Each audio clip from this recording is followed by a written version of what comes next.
Сәлем балақай, сен білесің бе? Бүгін мен саған айналамызда кездесетін түрлі түстерді жаттап үйретемін. Менімен бірге қайталап отыр. Ақ, қара, қоңыр, тоқсары, сары, жасыл, көк, күлгін, қызыл, қызғылт және сұр.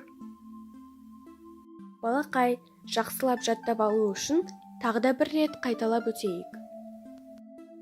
Ақ, қара, қоңыр, тоқсары, сары, жасыл,